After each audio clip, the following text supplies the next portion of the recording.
नमस्ते गाइस, कैसे हैं आप सभी। A very good evening to all. तो सभी बच्चों को बहुत बहुत बहुत बहुत बहुत स्वागत है। एंड दूसरी चीज बच्चों, आज आप लोगों का सबसे अवेटेड चैप्टर चालू हो रहा है जिसका नाम है धातु और अधातु।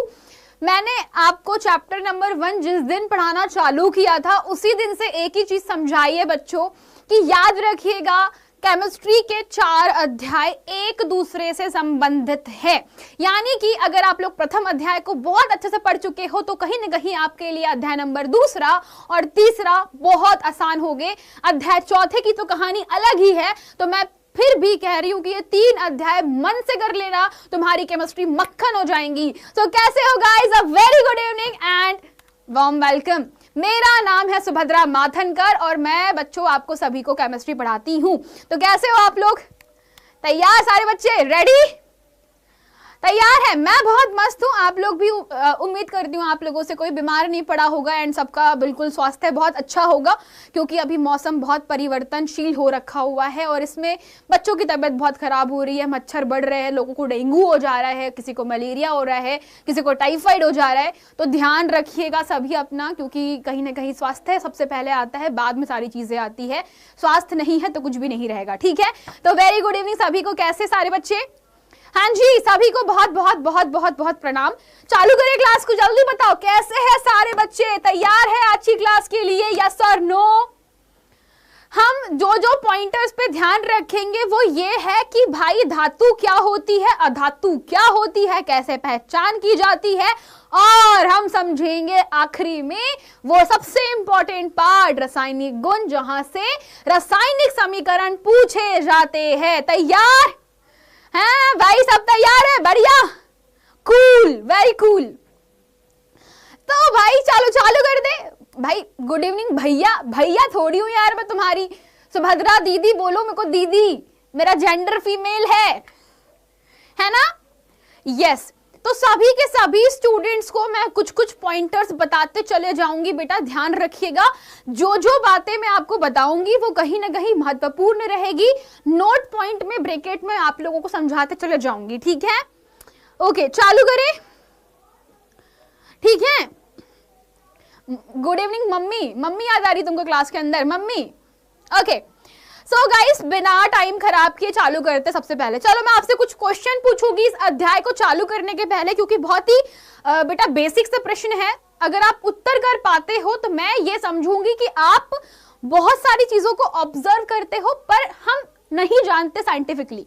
मतलब क्या है, समझाती हूँ। जैसे मान लो मैं आपको कुछ इमेज दिखाऊंगी, यहाँ पर उन पिक्चर्स को देख के गेस करना है कि ये क्या पदार्थ है आपके सामने। तैयार सारे बच्चे, यस और नो? सभी बच्चे तैयार हैं जवाब देने के लिए? रेडी? जल्दी बताइए मुझे। आग लगा दे क्लास में? अरे बिल्कुल भाई, आग लगा देंगे क्लास में, आप लोगों की दुआएं रहे तो चलो चालू करते हैं। सबसे पहला प्रश्न बच्चों, आपको गैस करना है कि ये जो पैरों में पायल होती है वो किस मटेरियल की बनी होती है। आप सभी अपने पैरों में पायल पहनते हैं, मम्मी लोग पैरों में पायल पहनती है। कभी किसी ने सोचा है कि पायल किससे मिलकर बनी हुई है? पायल किससे बनी है? जल्दी बताइए, फटाफट जवाब दो मुझे। चांदी, सिल्वर, बहुत बढ़िया। तो पायल में कौन होती है? चांदी होती है। बहुत सही, बहुत शानदार जवाब। अच्छा, इसको पहचानते हो? इसे क्या कहते हैं हम लोग? इसे क्या कहते हैं? जल्दी बताइए मुझे, इसे क्या कहते हैं हम लोग? यहाँ पर जो डायग्राम में दिखाई दे रहा है, अरे इससे घर की छत बनाने में हेल्प करते हैं हम इससे। ये क्या है, इसको पहचान रहे हो? यहाँ पे रॉड वॉड दिख रही है, इससे सरिया बोलते हो तुम इसको। सरिया, सरिया कैसे बनता है? लोहे से, वेरी गुड। तो ये क्या है आपके पास में? लोहा गिवन है, बहुत बढ़िया, ठीक है। अच्छा, ये कौन है? ये येलो येलो क्या है? ये पीला पीला कौन है? जल्दी बताइए मुझे, ये पीला पीला क्या है दिखाई दे रहा है आप लोगों को? इसको क्या बोलते हैं? डायग्राम से पहचानो फटाफट। सोना बोलते हैं, गोल्ड बोलते हैं, सोना बोलते हैं, गोल्ड, बहुत बढ़िया। तो बच्चों तुम तो होशियार हो, तुम्हें मुझे ज्यादा समझाने की जरूरत नहीं पड़ेगी। इसे हम लोग क्या बोलते हैं? सोना। अच्छा, इसे पहचानो, ये जो तार है वो काय के बने हुए हैं? पहचानो फटाफट से सारे बच्चे, मुझे बताइए जो तार बना रखे, तार किस चीज के? बेटा बताओ फटाफट से। ये जो तार बन रखे वो हमारे घर में यूज करते हैं ना, बिजली के तार होते हैं। तो बिजली के तार इससे बनते हैं कि नहीं बनते हैं? तो ये काय के बने हैं? चलो बताओ। तांबे के, बहुत बढ़िया। तो सारे बच्चों लोगों ने जवाब बहुत सही दे रखा है कि ये पैरों में चांदी होती है, सोने के जेवर जवाहरात होते हैं, घरों में सरिया यूज करते हैं एंड तांबे के तार हमारे घर के बिजली में होते हैं। तो मैंने क्या बताया कि ये सारी चीजें हमारी देखा देखी होती है। अब देखा देखी मतलब हमने देख रखा है। इसके अलावा मुझे बताइए वायुमंडल में कौन सी गैसें हैं? सारे बच्चे फटाफट से बताएं कि वायुमंडल में कौन सी गैसें पाई जाती है। क्विकली, वायुमंडल में आपको पता है कि 3 महत्वपूर्ण गैसें होती है, बाकी सारी मिक्सचर में होती है। जो जवाब देगा उसको आज का लेक्चर समझने में कोई तकलीफ, कोई परेशानी नहीं होने वाली।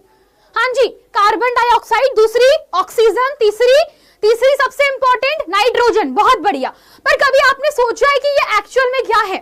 तो बच्चों यही है हमारा मेन मुद्दा, जिसे हम कहते हैं कि हमारी पृथ्वी पे कोई ना कोई चीज किसी ना किसी चीज से मिलकर बनी है। ये बात सब एग्री करते हो कि नहीं करते हो? यानी कि अगर आप लोग मटका घड़ा उठाकर देख लो, मिट्टी देख लो, आप लोग चाहे बेटा अपना शरीर देख लो, चाहे आप सभी लोग अपने आसपास के पदार्थ देख लो, ये हर कोई पदार्थ किसी ना किसी चीज से मिलकर बना हुआ है। तो वो क्या है?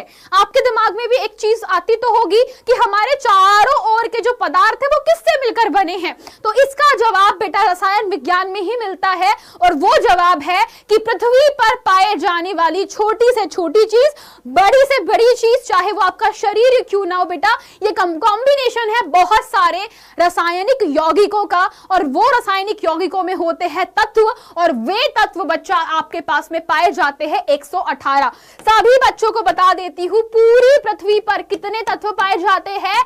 118 तत्व है। एंड बच्चों पूरी पृथ्वी पे, पूरी ब्रह्मांड में आपको बता देती हूं कि यही 118 तत्व, वापस से सुनिएगा, पूरे ब्रह्मांड में नहीं बोलूंगी मैं, पूरी पृथ्वी के ऊपर इन्हीं 118 तत्वों से मिलकर हर एक छोटी से छोटी, बड़ी से बड़ी चीज बनी हुई है।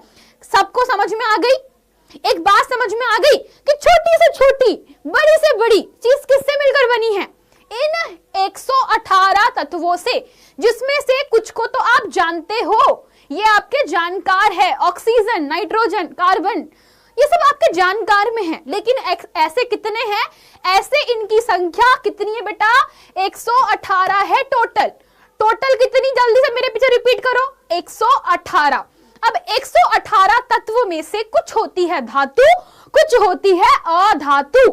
सब बच्चे सुनिएगा, सारे बच्चे सुनिएगा, कुछ होती है धातु और कुछ होती है अधातु। परंतु परेशानी क्या है, समझाती हूं मैं आपको। सारे बच्चे मेरे से एक क्वेश्चन अब आपको पूछती हूं मैं, तो मैडम हम इसमें धातु अधातु क्या बोलते, किसको बोलते? तो बच्चों यही तो हमारा चैप्टर है कि इन्हीं 118 तत्वों को 2 से 3 बिरादरी में बांटा गया है ना। पहली बिरादरी जिसको बोलते हैं धातु, दूसरी बिरादरी जिसको बोलते हैं अधातु, तीसरी बिरादरी इन दोनों के बीच वाला मिक्स होता है ये, तो इसे बोलते हैं उपधातु। सारे बच्चे सुन रहे हैं? मेटल, नॉन मेटल एंड उपधातु, मेटलॉइड्स, 3 चीजें हम लोग कहते हैं। तो सभी बच्चे, ये जो नीला डब्बा दिख रहा है, सभी लोग देखिए यहाँ पर बच्चा क्वेश्चन, सभी बच्चे फटाफट से देख लिए, कितनी धातु, कितनी अधातु, कितनी उपधातु। तो आप सभी देख सकते हो नीले डब्बे, 1 2 3 4 5 6 7 8 9 10 11 12 13 14 15 16 17 18 19 19 अधातु आप लोग देख सकते हो। बाकी लाल में जो दिख रही हो बेटा सारी धातुएं हैं, पीली में जितनी आपको दिखाई दे रही है ये सारी उपधातुएं होती हैं।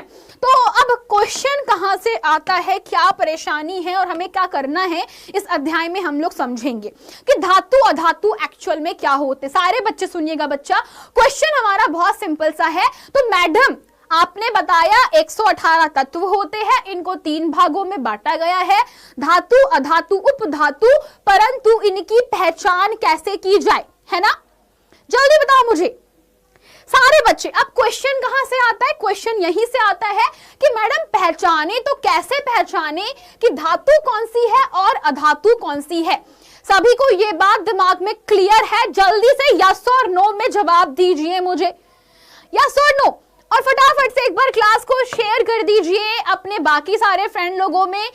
इस चैनल को अगर आप लोग नए हैं सब्सक्राइब कर दीजिए। एंड बच्चा लाइक करना तो बनता है, क्लास में लाइक्स बहुत कम रहते हैं, पता नहीं क्यों, है ना? तो बेटा फटाफट से लाइक कर दिया सब लोगों ने, क्लास को शेयर कर दिया, हाँ या ना? क्विकली यार, ऐसे मत क्या करो, है ना? बीच बीच में थोड़ा सा लाइक कर दिया करो, शेयर कर दिया करो, क्लासेस को शेयर करोगे तो बेटर रहेगा, ठीक है? ओके, बहुत बढ़िया। तो सारे बच्चे रेडी है? अब मेन आपका चैप्टर चालू हो रहा है, ध्यान रखना हर एक छोटी से छोटी चीज महत्वपूर्ण है। तो जैसे मैंने आपको समझाया, मेरी बातों पे वापस से गौर कीजिएगा बच्चों कि धातु अधातु कैसे पहचाने, यही सबसे महत्वपूर्ण चीज होती है। तो जैसे पहचानने के ना कुछ तौर तरीके होते हैं।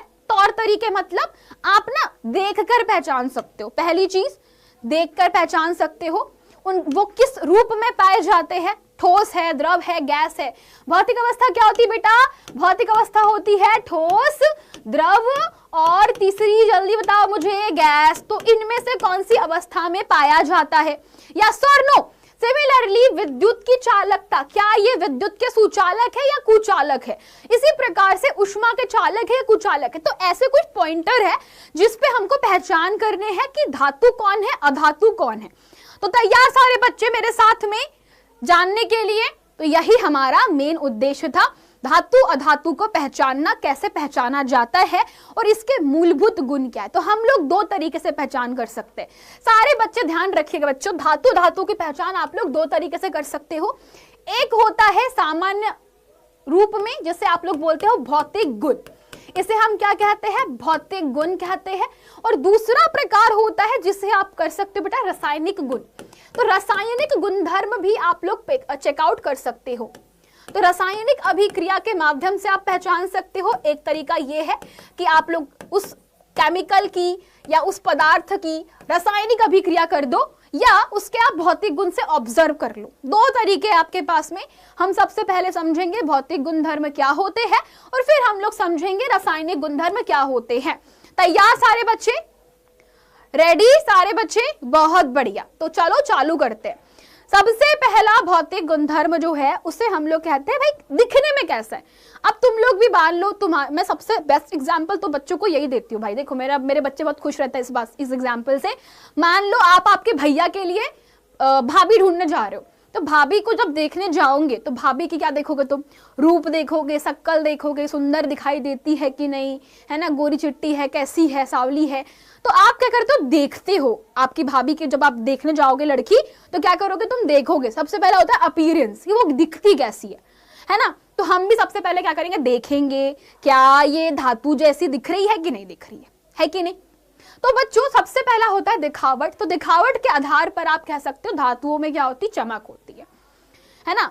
तो भाभी को जब तुम देखने जा रहे हो, नई नवेली दुल्हन जब घर में लाई जाती, क्या करते अपन भी जाते किसी के घर पे देखने के लिए, चाय वाय पियेंगे बढ़िया से, है ना, भाभी को ऑब्जर्व करते कैसी चलती है, नाटी तो नहीं है, गोरी चिट्टी है कि नहीं, अक्कल वक्कल है कि नहीं, हम यही सब चेकआउट करते हैं। तो उसको बोलते हैं ऊपर ऊपर से देखना। तो वो होते हैं भौतिक गुण। पर मान लो फिर ब्याह हो गया, शादी हो गई, तो ब्याह होने के बाद भाभी घर पे आएंगी, फिर कलेश हो गए, है ना, तो उनके असली गुण पता चलेंगे, तो उसे कहते हैं रासायनिक गुण। समझ में आया सबको? ठीक है नहीं? दो चीजें ध्यान में रखना, ऊपर ऊपर से देखा तो आपके भौतिक गुण, और जब असली गुण निकल के आएंगे तो वो है रासायनिक गुण। क्लियर सबको? ये छोटी सी चीज है ना। यस और जल्दी बताओ मुझे। तो इसी पॉइंटर्स को हम लोग ध्यान रखेंगे और अब फटाफट से समझते हैं। तो पहला होता है आपका भौतिक गुणधर्म, जिसे हम लोग कहते हैं कि धातुओं में एक विशेष चमक होती है, इसे हम लोग धात्विक चमक कहते हैं। सो बेसिकली आपकी जो धातुएं हैं वो कैसी होती? चमकीली सी होती है बेटा। चमकीली मतलब कि जैसे आप लोग यहाँ पर मैंने कुछ डायग्राम ले रखे हैं, आप चांदी के बर्तन ले लो, सोने के बर्तन ले लो, चाहे नया नया सरिया ले लो, ये कैसा होता है? चमकदार सा होता है। तो इसमें क्या होती है? धात्विक चमक होती है। तो आप सभी धातुओं में एक धात्विक चमक को देख सकते हो। दूसरा जो मेन गुण होता है, तो पहली चमक कैसी होती है? स्पेशल चमक होती है, जिसे हम धात्विक चमक कहते हैं। दूसरा जो मेन गुण होता है वो है भौतिक अवस्था। सारे बच्चे नोटिस करिएगा, भौतिक अवस्था की बात की जा रही है बेटा। भौतिक अवस्था यानी कि वो ठोस है, द्रव है या फिर गैस है। सारे बच्चे समझना है, वो ठोस है, द्रव है या फिर गैस है। तो जितनी भी धातुएं हैं आपके 118 तत्वों में, समझना है बच्चों, हमारे पास में पृथ्वी पर पाए जाने वाले टोटल तत्व 118, इनसे ही केमिकल कॉम्बिनेशन होके हमें इतनी सारी चीजें हमारे आसपास दिखाई देती है। और इनमें से मैंने किसी को बांट रखा है धातु में। मैंने बोला कुछ धातुएं हैं, कुछ अधातुएं हैं, और बीच वाली को हम कहते हैं कि भाई तुम तो उपधातु हो। तो जैसे मैंने समझाया धातु, तो धातुओं का प्रॉब्लम क्या होता है कि ये ज्यादातर ठोस होती है। धातुएं कैसी है, अधिकांश रूपों में अगर आप लोग देखो तो ठोस अवस्था में पाई जाती है। सारे बच्चे इस पॉइंटर को ध्यान दीजिएगा, धातुएं अधिकांशतः ठोस होती है। जैसे सोना ठोस है, ठीक है, चांदी ठोस है, ठीक है, तुम्हारा सोडियम ठोस है, सब कैसे है, ठोस अवस्था में, मतलब जिनके पास में आकार आयतन है। तो ये सारी अवस्थाएं क्या होती है, ठोस। परंतु एक होते हैं अपवाद। बेटा याद रखिएगा, यहाँ पर एक शब्द प्रयोग करूंगी बार बार, ये होते हैं अपवाद। बच्चे मुझसे प्रश्न पूछते हैं मैडम अपवाद क्या होता है। अपवाद जो होते हैं इन्हें हम कहते हैं विपरीत गुण दर्शाने वाले पदार्थ। विपरीत गुण दर्शाने वाले पदार्थ। अब विपरीत गुण दर्शाने वाले का मतलब क्या होता है भाई, इनका काम पता है क्या होगा, इनका काम है कि पूरी दुनिया जा रही एक तरफ, ये जाएंगे उल्टे। मान लो पूरी दुनिया जा रही है दिल्ली से बम्बई और ये जाएंगे बम्बई से दिल्ली, उल्टा। तो इनका काम है भाई उल्टे उल्टे गुण दर्शाना, है ना। जैसे हर किसी के घर में एक आध इंसान तो होता ही है जो उल्टा पुल्टे काम करता है, ये वही उल्टा पुल्टा काम करने वाला। तो अपवाद जो कि उल्टे गुण दर्शाता है। तो जैसे मैंने कहा कि अधिकांश धातुएं ठोस अवस्था में पाई जाती है, तो बच्चों वहीं पे एक अपवाद आता है जिसे हम कहते हैं पारा। पारा भैया थोड़ा सा बुरा मान जाते हैं। ऐसे कैसे सभी धातुएं सारा का सारा क्रेडिट ले जा रही है ना। हमारे जो पारा भैया है उनके दिमाग में चढ़ जाती है एकदम छुरछुरी। उनको लगता है ऐसे कैसे हमारी सारी धातुएं ठोस है, मुझे कुछ तो उल्टा करना पड़ेगा ताकि सब लोग मुझे याद कर सके ना, उल्टे काम करने वाले। तो ये बोलते कि भाई मैं द्रव रहूंगा, मैं कमरे के तापमान पे द्रव रहूंगा, इसीलिए थर्मामीटर में इनका प्रयोग किया जाता है। कमरे के तापमान पर द्रव अवस्था में होते हैं और इसीलिए तुम्हारे पारा भैया को कहाँ यूज करते हैं, वो थर्मामीटर देखा है डॉक्टर वाला, थर्मामीटर के अंदर, थर्मामीटर में प्रयोग किया जाता है। मीटर में बड़ी की मात्रा, ठीक है।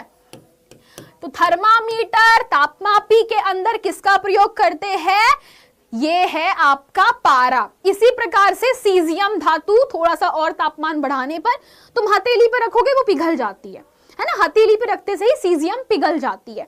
तो देखो पारा तो मैं इसलिए बता रही हूँ कि पारा है भाई, ये उल्टा है, ये बिल्कुल उल्टा आदमी है, ठीक है। चलो तो ये था तुम्हारे पास में भौतिक अवस्था। चलो भौतिक अवस्था जान ली तुमने धातुओं की, दूसरी पहचान हो गई। तीसरे नंबर पे जो इंपॉर्टेंट पॉइंट है वो है कठोरता। मुझे एक आपसे प्रश्न पूछना है बच्चों, हम क्यों लोहे से पुलिया बनाते हैं? जो बड़े बड़े ब्रिज बनते हैं वो किससे बनते हैं, लोहे से बनते हैं। हमारे घर के जो बड़े बड़े खंबे होते हैं वो किससे बनते हैं, लोहे से बनते हैं। हम कभी ऐसा तो नहीं कर रहे कि सीमेंट गिट्टी के साथ में ऑक्सीजन को मिला के घर बना रहे, नहीं। हमारे यहाँ घर बनेगा तो हम बड़े बड़े लोहे के सरिया खड़ा कर रहे। क्यों कर रहे, क्योंकि लोहे में ताकत है, इसमें कठोरता होती है, ये हार्ड है, ये मटेरियल हार्ड है। तुमको मैं बोल दूं ऑक्सीजन गैस का प्रयोग करो घर बनाने में, बताओ बन पाएगा? अगर ऐसा होता तो विश्व के हर किसी बंदे के पास में खुद का घर होता। मैडम मैं तो हवा में रह रहा हूँ, मैडम हवा में घर दिख रहा है मेरा, मैडम हवा हवा हवा है ना, मैडम हवा में घर, नाइट्रोजन ऑक्सीजन से मैंने घर बनाया, मैडम जी दिख रहा है क्या? ऐसा होता है कि ऑक्सीजन नाइट्रोजन का घर तुमको दिखाई पड़ रहा है? नहीं दिख रहा। क्यों नहीं दिख रहा? क्योंकि भाई वो अधातुएं है, वो गैस है। तुमको कठोर चीज चाहिए, कठोर चीज जिसको तुम, जिसके अंदर रह सको, तुम्हारा वजन झेल सके, है कि नहीं? वो कौन है? लोहा। तो लोहे जैसे धातु कैसी होती, कठोर होती है। तो हम कहेंगे कि अधिकांश धातुएं कठोर होती है, इसीलिए हम बड़े बड़े काम में या बड़े बड़े भारी भरकम जब हमको कोई चीज बनानी होती है तो हमारे पास में हम स्टील, लोहे, इस सब का यूज करते हैं। परंतु अब मैंने बोला ना कि पूरी दुनिया एक तरफ जाएगी तो उल्टा तो कोई रहेगा ही। मैंने कहा ना कि पूरी दुनिया एक तरफ जा रही तो उल्टा कोई ना कोई तो रहेगा भाई। उल्टे काम करने वाले हमेशा कहीं ना कहीं आ ही जाते। तो पूरी दुनिया जा रही, पूरी धातुएं हमारी कठोर है, मजबूत है, बढ़िया है, मस्त है, लेकिन ये एक उल्टा जाएगा। इसको पता नहीं उल्टा जाने में क्या दिक्कत है, तो वो कौन होता है? तो केमिस्ट्री है तो एक्सेप्शन है, इसे क्या कहते हैं? अपवाद कहते हैं। तो बेटा अपवाद है तुम्हारे पास में, यहां भी अपवाद है। ये करेंगे उल्टे पुल्टे काम, ये करेंगे उल्टे पुल्टे काम। क्या उल्टे पुल्टे काम? अरे भाई इनको मुलायम धातुएं कहा जाता है। हम कह सकते हैं इन्हें हम मुलायम धातु कहते हैं। और बताओ मुलायम मतलब कि सॉफ्ट धातुएं है ये। तो मुलायम धातुएं जैसे कि सोडियम पोटेशियम, ये इतनी मुलायम हैं, ये इतनी मुलायम है कि तुम चाकू से सब्जी की तरह काट सकते हो, पर सब्जी मत बनाना रे बाबा, ठीक है? इनको तुम चाकू से काट सकते हो, ठीक है? इस चीज को ध्यान रखना, इसको चाकू से काटा जा सकता है, ठीक है? ठीक है? कागज क्या है बेटा? कागज कुछ नहीं, केमिकल कंपाउंड्स को मिला करके कुछ मिश्रण है, वो कुछ नहीं है। तुम पूछोगे मैडम शरीर क्या है? देखो बहुत सिंपल लॉजिक बताती हूँ बेटा, कुछ ना कुछ कोई ना कोई केमिकल होगा। तो जितने भी जैविक तत्व होते हैं, जितने भी जैविक लोग हैं ना, यानी कि इंसान हो गया, पेड़ पौधे हो गए, तुम्हारे जितने भी जलीय जीव हो गए, ये बहुत ही कॉम्प्लेक्स मतलब बहुत जटिल संरचना होती है यौगिकों की, बहुत जटिल संरचना होती है जिनसे ये जीवित प्राणी का निर्माण हुआ है। और बच्चों ये बहुत कॉम्प्लेक्स केमिस्ट्री है, इस पे मत जाइए आप, बस इतना समझिए कि हर चीज इनसे मिलकर बनी है। मैंने बोला ना केमिस्ट्री तभी समझ में आएंगी जब ज्यादा दिमाग नहीं लगाओगे, जब कम दिमाग लगाओगे केमिस्ट्री मजे में आएगी, जब एक्स्ट्रा दिमाग लगाओगे केमिस्ट्री हमेशा उलझा देगी। तो क्लास 10th में ज्यादा दिमाग नहीं लगाना है बेटा, मस्त पढ़ो, सिंपल सिंपल चीज है, सिंपल सिंपल तरीके से समझो, ठीक है? ठीक है? ओके ठीक है, चलो भाई। लिपस्टिक अच्छा लग रहा है तुमको? पढ़ाई कैसी लग रही? नंबर कम आएंगे तो कैसा लगेगा बताओ मुझे? हाँ जी, लिथियम हो गया। सीजियम धातु जो होती है, सीजियम धातु हथेली पे रखते से ही पिघल जाती है, इतनी सॉफ्ट होती है। देखो मैंने कहा ना पूरी दुनिया एक तरफ और ये उल्टी पुल्टी धातु है, अपवाद एक तरफ, है ना? पूरी दुनिया एक तरफ और अपवाद एक तरफ चल रहे होते हैं। चलो अगला पॉइंटर के ऊपर बात करते हैं। नेक्स्ट कौन है आपके पास में? और नेक्स्ट है इंपॉर्टेंट नंबर, पॉइंट नंबर चौथा, एंड चौथा है बच्चों अघात वर्धनीयता। अघात वर्धनीयता क्या होती है इसके ऊपर आते हैं फटाफट से। ये इंपॉर्टेंट रूल है। इंपॉर्टेंट रूल कैसे समझा देती हूं। अघात वर्धनीयता वो गुण है किसी भी तत्व का जिसमें आप क्या करते हो, उसको ठोकते पीटते हो, मतलब आघात डाल रहे हो आप। आघात मतलब चोट करना, किसी पे चोट करना, किसी को मारना, है ना? पीटना, चोट करना, मारना, किसी को तुम पीट पीट के देख रहे हो भाई क्या है कैसा है ना? पीटना। तो ये बेसिक तरीके हैं, तो इसे हम कहते हैं अघात वर्धनीयता। आप चोट कर रहे हो, आप मार के देख रहे हो, आप पीट के देख रहे हो, और पीटने पे क्या होगा? ठीक है, चलो बताओ पीटने पे क्या होगा? तो हम लेंगे एक हथेली पे, लोहे को तुम लोग पीटना, कल तुम्हारे हाथ में लोहे का कील रहेगा, हथौड़ी से जेब मारना, तो क्या होगा कि मारने के बाद तुमको रियलाइज होगा कि जब लोहा था उस पे तुमने जैसे ही हथौड़ा मारा, हथौड़ा मारते से ही वो चिपट जाता है। तुम देखना चिपट मतलब एकदम बिल्कुल पतला सा बदल जाता है। तो वो क्या हुआ, उसे बोलते हैं चादर। तो इस प्रकार से धातुओं में गुण होता है कि वो पीटने पे चादर के रूप में बदल जाती है। इस गुण को अघात वर्धनीयता कहते हैं। सो बेसिकली धातुएं अघात वर्धनीय होती है, यानी इन्हें हथौड़े से पीटकर चादर बनाई जा सकती है। सोना, सिल्वर जैसी धातुएं सबसे ज्यादा अघात वर्धनीय है। मतलब सबसे पतली चादर किसकी बनाओगे तुम? सोने और चांदी की। सुनना सभी बच्चे, ध्यान रखना, इंपॉर्टेंट पॉइंट है बच्चा, कि जो सोना और चांदी जो होता है ना, ये सबसे ज्यादा पतला तुम इससे क्या बना सकते हो? चादर बना सकते हो, सबसे ज्यादा पतला। ठीक है, ठीक है। नेक्स्ट तान्यता। तान्यता मतलब कुछ नहीं बेटा, इसका मतलब होता है लॉजिक है तानना, इसका मतलब होता है तानना। आप क्या कर रहे हो? तान रहे हो, आप खींच के देख रहे हो। सब लोग समझना इस पॉइंटर को जो मैं समझा रही हूं। तान्यता मतलब होता है तान कर देखना, यानी खींच कर देखो कि खींचने पर क्या होता है। तो अगर आप लोगों के पास में मान लो धातु का छोटा सा टुकड़ा दे दिया, मैंने इतना सा टुकड़ा दे दिया और मैंने बोला खींचो खींचो खींचो, तो क्या होगा? वो खींचते खींचते लंबा हो जाएगा और लंबा होकर के क्या बना लेगा? तार बना लेगा, तभी तो तांबे के तार होते हैं, एल्यूमिनियम के भी तार होते हैं, सोने के भी तार होते हैं, लोहे के भी तार होते हैं। कभी आपने सुना है क्या ऑक्सीजन के तार है? नहीं सुना। क्यों नहीं सुना? क्योंकि ऑब्वियस सी बात है, आप उनको खींच नहीं सकते, इसीलिए वो अधातु है और ये धातु है। तो जिनको खींच के तुम लंबे लंबे लंबे लंबे तार खींच सकते हो बेटा, वो धातुएं है। तो धातुएं कैसी होती है? तन्य होती है, यानी तुम खींच करके इसके तार बना सकते हो। सबसे इंपॉर्टेंट पार्ट ध्यान में रखिएगा कि सोना और चांदी सबसे ज्यादा तन्य धातुएं होती है। ठीक है, ठीक है। एंड सभी ध्यान रखिएगा, सोना बेटा पढ़ाई पे ध्यान दे दो यार, पढ़ लो, है ना। सोना जो है उससे लगभग आप लोग 2 किलोमीटर, मतलब आप समझ लो बच्चों, तुम सोना कितना तन्य है कि सोने का अगर आप लोग क्या कर रहे हो, 1 ग्राम ले रहे हो तो 1 ग्राम सोने से आप 2 किलोमीटर लंबा तार खींच सकते हो। आप सोचो कि 1 ग्राम सोना इत्तू सा होगा, इत्तू सा, इत्तू से सोने से आप कितना लंबा तार खींच सकते हो। और यही बच्चों सोने को सबसे ज्यादा तन्य बनाते हैं और इसी का मेन कारण होता है कि सोना एक तो कम अभिक्रियाशील, ऊपर से यह सबसे ज्यादा तन्य होता है। तो हम जो गहने बनाते हैं, गहनों में हमारे पास में सोने के आभूषण होते हैं, चांदी के आभूषण होते हैं, ठीक है। जिनके पास में तन्यता अच्छी होती है उनके आभूषण भी हम लोग पहनते हैं, ठीक है। इसी प्रकार से 100 मिलीग्राम सिल्वर को आप 200 मीटर लंबा खींच सकते हो, ठीक है। अगला गुण कहलाता है ऊष्मीय और विद्युत चालकता। सभी लोग ध्यान से सुनिएगा, ऊष्मीय और विद्युत चालकता का मतलब क्या होता है? आपको पता है ना कि हम लोग बर्तन का यूज करते हैं घरों के अंदर।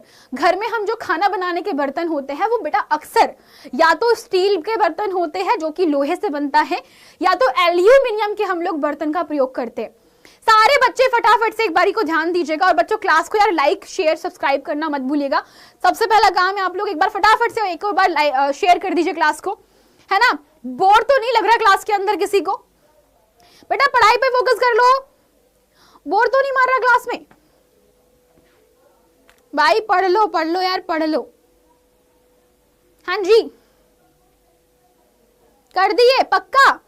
लग नहीं रहा मेरे को। चलो, तो आपके पास में जो सबसे इंपॉर्टेंट पार्ट है वो ये है कि ऊष्मीय और विद्युत चालकता धातुओं की सबसे बेस्ट होती है। मतलब कि अगर आपको विद्युत के तार बनाने हैं तो बेटा आप सल्फर, ऑक्सीजन, नाइट्रोजन का प्रयोग करोगे क्या? नहीं करोगे। मैं आपसे प्रश्न पूछ रही हूँ ना, तो जवाब देना मुझे।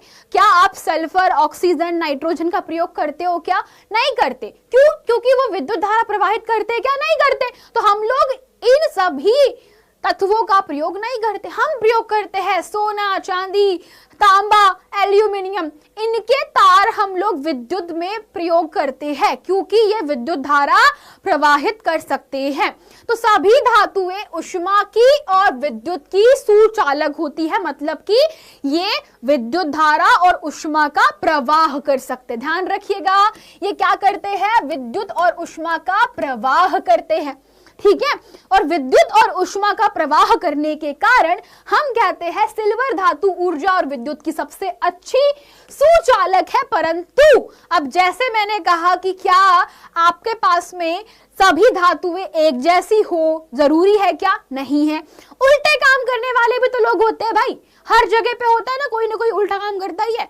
तो सभी धातुएं मस्त चालक है और सबकी चालकता अलग अलग होती है। और लेड जो है, लेड धातु जो है वो ना ही ऊष्मा की अच्छी चालक है और ना ही विद्युत की। एग्जाम में आपसे एमसीक्यू क्वेश्चन में पूछा जाता है कि बताइए विद्युत धारा की सबसे बेस्ट चालक कौन है, और एग्जाम में पूछेगा कि विद्युत धारा की कुचालक या बहुत कम चालक या बेकार चालक कौन है, तो आपको लेड का ध्यान रखना है। लेड यानी सीसा। किसी को याद आ रहा है क्या कुछ पुरानी मेमोरी? किसी के पुराने जो दिमाग के कलपुर्जे थे वो चालू हो गए क्या? बताओ मुझे, बताओ। तो बेटा सिंपल सी बात है, आपके पास में जो पुरानी, जैसे मान लो एग्जाम के लिए पुरानी बातें याद आ रही होगी किसी को। लेड का नाम हमने सुना है, लेड नाइट्रेट यानी पीबी। याद आया किसी को? याद आया या भूल गए? तो दिस इज लेड। तो लेड क्या होता है बेटा? धातु का सबसे कम चालक होता है और धातुओं के इसी गुण के कारण हमारे रसोई घरों में जिंक, कॉपर, एल्यूमिनियम के बने बर्तनों का उपयोग किया जाता है। ठीक है, चलो आगे बढ़े। अगला जो गुण है घनत्व। बेटा ये बहुत इंपॉर्टेंट चीज है, कक्षा 11वीं में बहुत काम आएगा। कक्षा 11, कक्षा 12, जब तक तुम विज्ञान पढ़ रहे हो घनत्व तुम्हारा पीछा नहीं छोड़ेगा। घनत्व एक ऐसा गुण होता है जो कि भारीपन को दर्शाता है, पर भारीपन सही उत्तर नहीं होगा।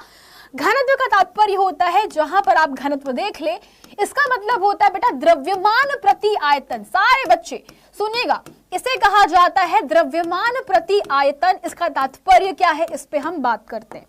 तो सुनो बच्चों, द्रव्यमान प्रति आयतन का मतलब होता है कि मान लीजिए मेरे पास में एक छोटा सा क्यूब है, एक छोटा सा मान लो मेरे पास में टुकड़ा है, मान लो उस टुकड़े के अंदर कितना द्रव्यमान उपस्थित है वो उस पदार्थ का घनत्व होगा।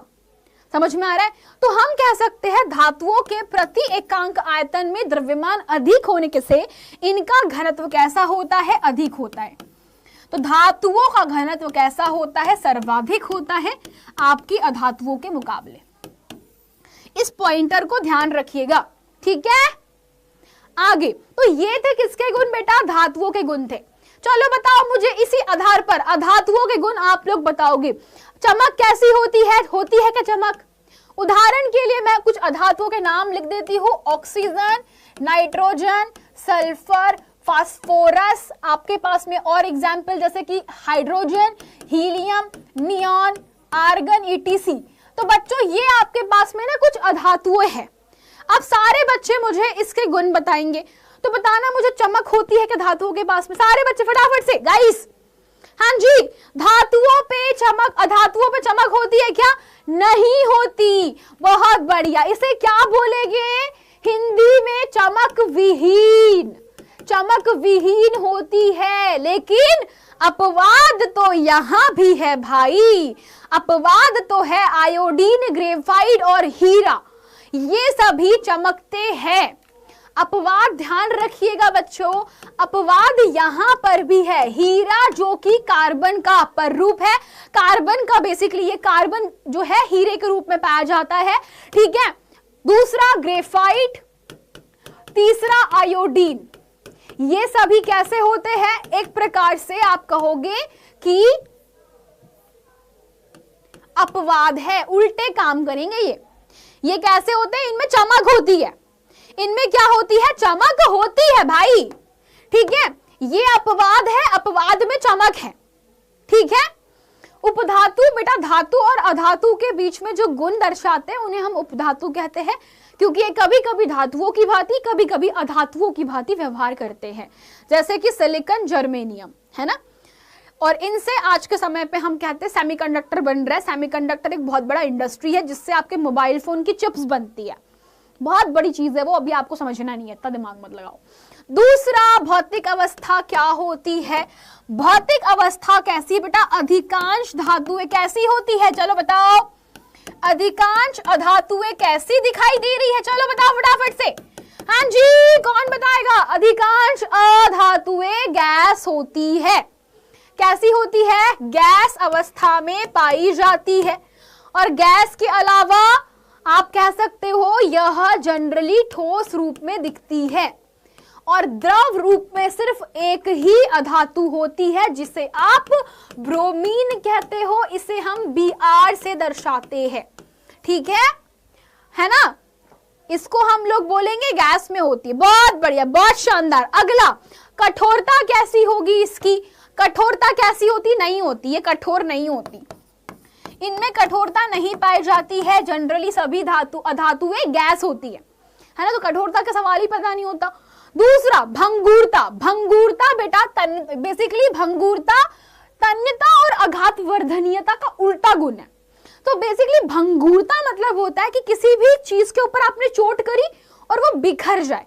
इसको याद रखने की ट्रिक जो है वो यह है समझने के लिए, टूट के बिखरने वाले, ठीक है। इसको लिखोगे तुम लोग, टूट के बिखरने वाले।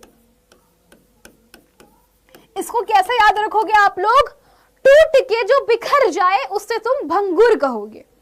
तो आपने ना मानो कि चोट करी अधातु के ऊपर, ठीक है, आपने अधातुओं पे चोट मारी, तो चोट मारने से क्या होगा, वो टूट के बिखर बुरादा हो जाएगी, बुरादा।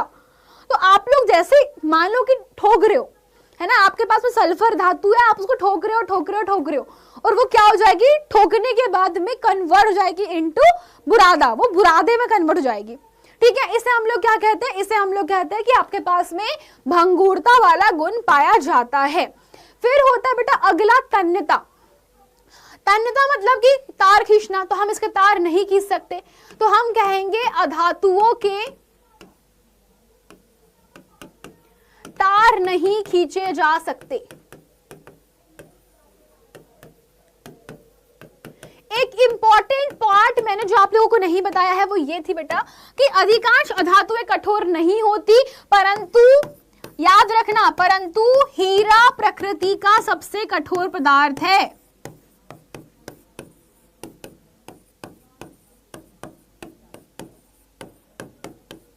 ठीक है, इस पॉइंटर को ध्यान रखिएगा कि हीरा प्रकृति का पाया जाने वाला सबसे कठोर पदार्थ होता है एंड यही आपको सबसे बेस्ट बनाता है।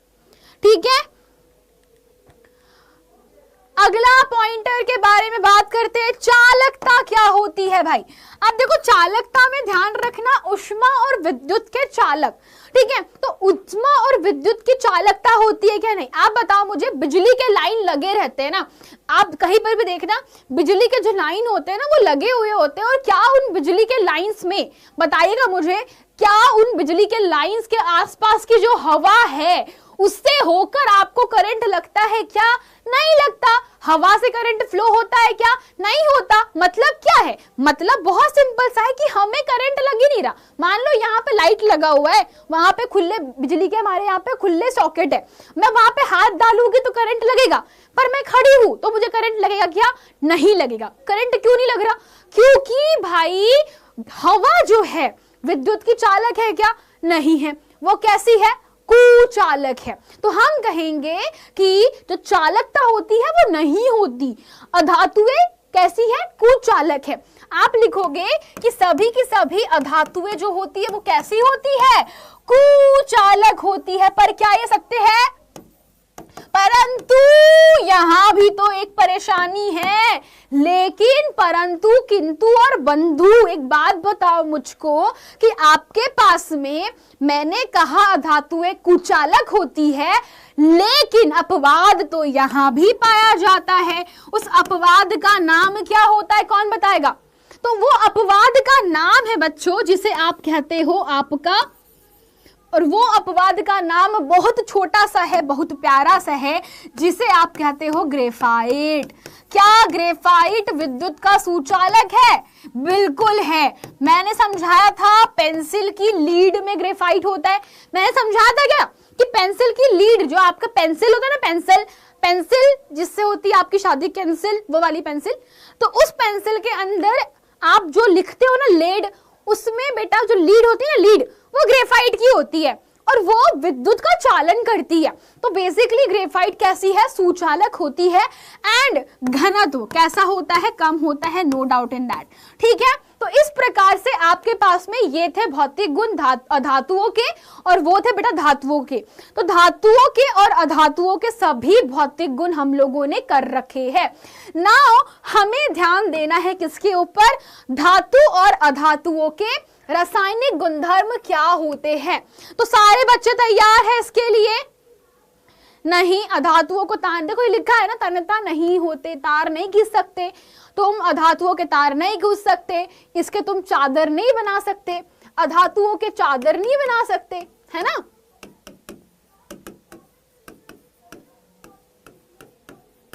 नहीं बनाए जा सकते, बहुत सिंपल सी चीज है। ठीक है, क्लियर सभी को, आगे बढ़ते हैं। चलो, तो जो नेक्स्ट टॉपिक है बेटा, ये इंपॉर्टेंट पार्ट है, रासायनिक गुणधर्म इज वेरी इंपॉर्टेंट पार्ट। यही से बच्चों आपके पास में लगभग 5 से 6 नंबर का क्वेश्चन पूछ लेता है एग्जाम के अंदर, और बच्चे 5 से 6 नंबर के क्वेश्चन छोड़कर आते हैं। मैं लिटरली बता रही हूँ, मेरे पास में लिस्ट ऑफ स्टूडेंट है, और हर कोई स्टूडेंट यही करता है कि जैसे ही रासायनिक गुणधर्म देखे या रासायनिक अभिक्रिया देखा वो भाग जाता है। यार मत करो ऐसा। अगर तुम्हें डर लग रहा है ना किसी चीज से, समझ जाओ कि उस डर के आगे जीत है। तुम डरो मत, सामना करो उसका। मेन पार्ट तो यही पे है ना। तुम्हें क्या करना है? सामना करना है, भागना नहीं है, डर का सामना करना है। तो बात करते हैं किसकी? अधातुओं और धातुओं के रासायनिक गुणधर्म। तो जैसे यहाँ पर लिखा गया है, सबसे पहला बेटा हम लोग देखेंगे टेस्टिंग, ऑक्सीजन के साथ में कैसे क्रिया करता है। तो जैसे मैंने एक्सप्लेन किया आप लोगों को कि यार आपकी जो अधातुएं होती है, जो धातुएं होती है, वो अभिक्रिया कर रही है किसके साथ में? अलग अलग केमिकल के साथ में। मैं पहले लॉजिक क्लियर कर देती हूँ।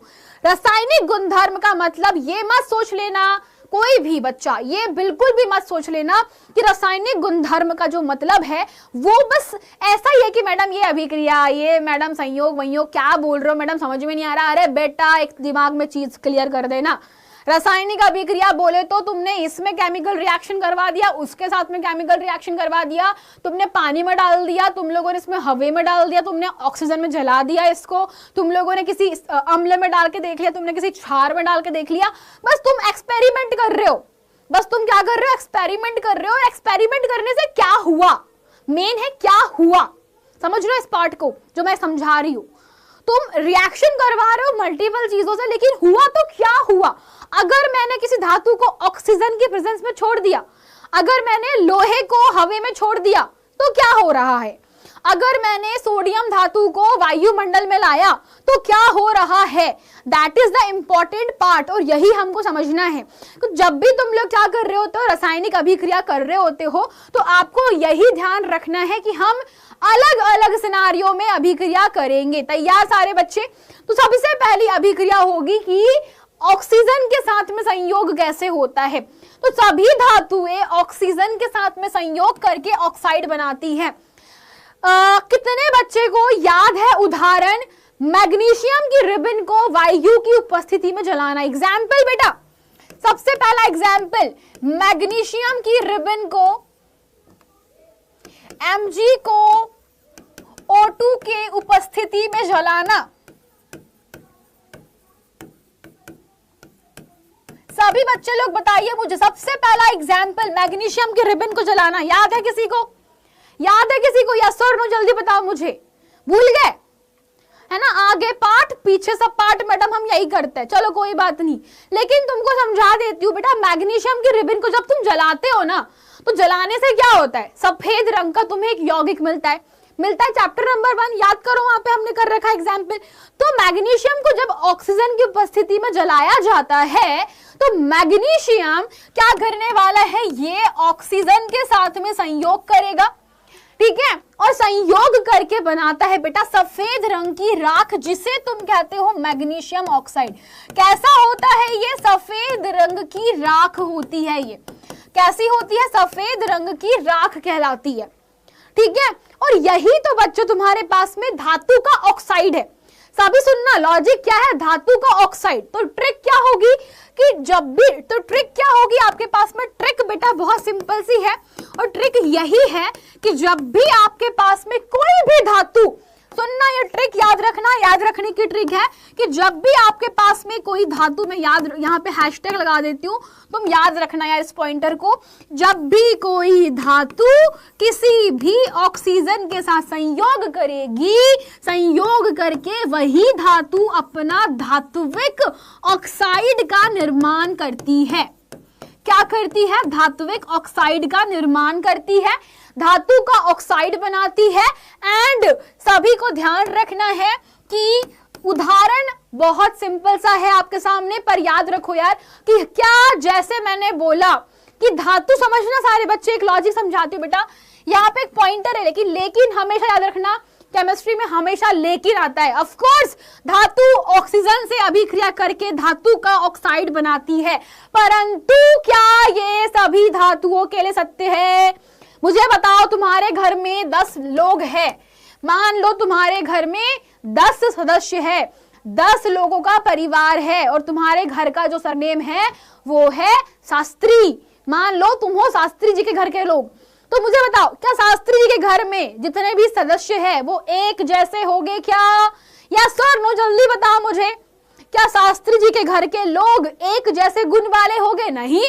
शास्त्री जी की बीवी का दिमाग अलग चलता है, उनके बच्चों का दिमाग अलग चलता है, उनके पापा का दिमाग अलग चलता है। होता है यार, सबके घर में होता है ना, सबका दिमाग अलग अलग चल रहा होता है कि नहीं?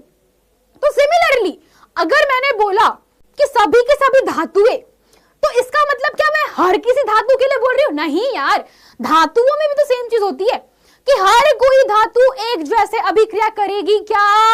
जल्दी बताओ, क्या हर कोई धातु एक जैसे रिएक्शन करेगी क्या? नहीं करेगी। और यही हमारी ट्रिक हमको ध्यान में रखनी है, हर कोई धातु एक जैसी अभिक्रिया नहीं करती। तो क्या होता है वहां पर समझा देती हूं आपको। ये अभिक्रियाशीलता श्रेणी याद रखनी है बेटा, ये याद रख लेना, जिसको नहीं आती वो ध्यान रखना। धातुओं की अभिक्रियाशीलता बिल्कुल अलग होती है। कुछ धातुएं अत्यंत क्रियाशील है, कुछ धातुएं बहुत कम क्रियाशील होती है और कुछ होती है बहुत ज्यादा क्रियाशील। तो जिन बच्चों को याद नहीं होती रिएक्शन कैसे होती है मैडम, तो रिएक्शन बेटा बहुत सिंपल सी है कि सबसे अधिक क्रियाशील धातुएं जो होती है वो तुरंत फटाफट अभिक्रिया कर लेती। तुरंत मतलब फटाफट, चंद सेकेंड्स में। जैसे कि पोटेशियम, सोडियम, ये क्रियाशील नहीं, अत्यंत क्रियाशील है। ये सबसे ज्यादा अभिक्रियाशील नहीं, ये अत्यंत क्रियाशील धातुएं है। और ये बेटा जैसे ही मौका देखा नहीं चौका मार देती है। तो ये धातुएं बेटा ऑक्सीजन की, सब लोग पॉइंटर को बहुत ध्यान से सुनना, ये ऑक्सीजन की उपस्थिति में तुम सोडियम का टुकड़ा निकालोगे और ये बेटा आग पकड़ लेता। तुम सोचो, तो तुम्हारे सामने तुमने सोडियम धातु को निकाला और ये आग पकड़ लिया, इतना तेज रिएक्शन करता है। तो ये दोनों बहुत तेजी से अभिक्रिया करते हैं, ध्यान रखिएगा। तेजी से रिएक्शन करेंगे, तेजी से अभिक्रिया होती है, ठीक है, बहुत तेजी से अभिक्रिया होती है।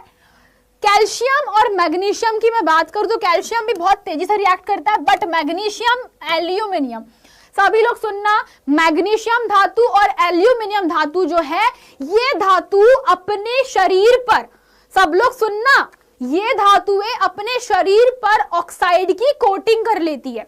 ये क्या कर रही है? देखो, तुम्हारे पास में सोडियम धातु फटाफट से ऑक्सीजन से अभिक्रिया करके सोडियम का ऑक्साइड बना रही है, मैग्नीशियम भी अपना ऑक्साइड बना रही है, एल्यूमिनियम भी ऑक्साइड बना रही है। परंतु ध्यान रखना, इनके पास में एक गुण है कि ये धातुएं अपना क्षरण होने से खुद बचा लेती है।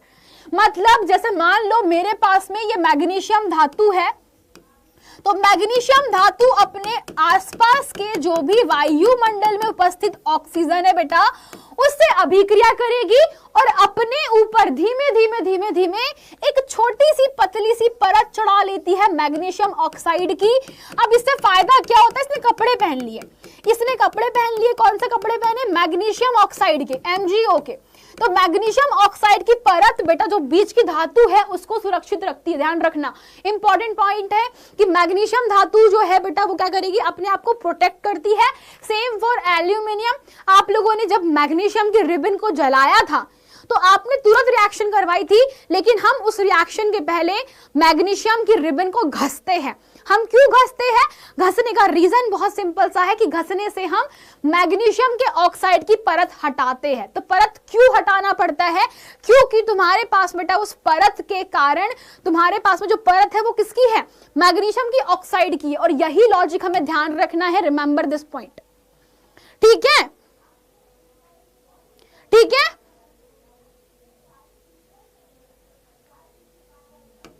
ऐसा नहीं है बेटा जिसके अंत में होता है यम वो है धातु, ऐसा नहीं होता। बहुत सारी धातुओं के अंत में यम नहीं होता, ठीक है, ध्यान रखिएगा। तो आप लोग इतना कंफ्यूज नहीं होने का, ठीक है? चलो, सो बेटा जैसे तुम्हारे पास में iron, zinc, lead, copper, mercury, silver and gold, तो हर किसी की रिएक्शन बहुत डिफरेंट होती है। अब जैसे कि तुम्हारे पास में जिंक, आयरन है ना, लेड, ये थोड़े से कम रिएक्शन, मतलब बहुत स्लो करते, रिएक्शन करते हैं पर धीमे धीमे करते हैं, वो एकदम से दिखेगी नहीं तुमको अभिक्रिया, ये बहुत प्यार से आराम से, अरे तू, अरे ऑक्सीजन दीदी, अरे अरे दीदी, ऐसे करके बोलते, बिठाते बढ़िया से, चाय पानी नाश्ता करेंगे, आराम आराम आराम आराम से काम करेंगे। और इस तरीके से वो लोग अभिक्रिया करते, तो हम लोग बोलेंगे थोड़ी सी मध्यम अभिक्रिया होती है इनकी। लेकिन तुम्हारे पास में कॉपर, मरकरी, तुम्हारा चांदी और तुम्हारा सोना, ये अभिक्रिया बहुत ही कम करते हैं। सो बेसिकली तुम्हारे पास में जो तांबा, चांदी और तुम्हारा गोल्ड है, ये काफी ज्यादा धीमे धीमे धीमे धीमे अभिक्रिया करेंगे। रिमेंबर, इस पॉइंट को ध्यान रखिएगा सारे बच्चे, इस पॉइंट को ध्यान रखिएगा कि तुम्हारे पास में गोल्ड तो रिएक्शन नहीं करता ऑक्सीजन से, इसकी बनती नहीं है, पटती नहीं है, ठीक है। और चांदी की भी कुछ खास नहीं पटती है, ठीक है। पारा थोड़ा बहुत, बट उसकी भी पटती नहीं है। कॉपर हल्का फुल्का, बट ऐसे नहीं करता रिएक्शन। तो बेसिकली नीचे वाली रिएक्शन नहीं करेगी with oxygen. Remember this point, okay. चलो,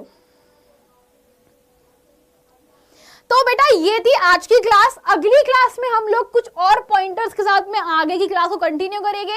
तो that's it for today's class. आपको एक और पॉइंटर समझा देती हूँ। कुछ धातुएं जो होती है, धातुओं के लिए आपको एक ध्यान रखने वाली बात समझा देती हूँ जो मैंने नहीं बताई है। एक नोट पॉइंट याद रखना बच्चों, एक नोट पॉइंट है आप लोगों के लिए। धातुओं की लिए एक विशेष सूचना है जो कि आपको पता होनी चाहिए, ठीक है। रुको, एक चीज छूट गई जो मैंने आपको एक्सप्लेन नहीं करी है कि समस्त धातुएं तो नहीं बोलूंगी, सामान्यतः, सारे बच्चे सुनिएगा, सामान्यतः धातुएं क्षारीय प्रकृति की होती है ना। ये पॉइंटर को ध्यान रखिएगा और यहीं पर मैं आज की क्लास को समाप्त कर रही हूं, ठीक है, ठीक है। तो आज की क्लास को मैं यहीं पर समाप्त कर रही हूं। अगली क्लास में जो हम बहुत इंपॉर्टेंट पॉइंट पढ़ेंगे वहां से क्वेश्चन बन जाते हैं। तो प्लीज गाइस, आज की क्लास के लिए इतना ही। मिलते हैं हम लोग अगली कक्षा में, तब तक के लिए ध्यान रखिए सारे बच्चे। Bye bye, tata guys, take care.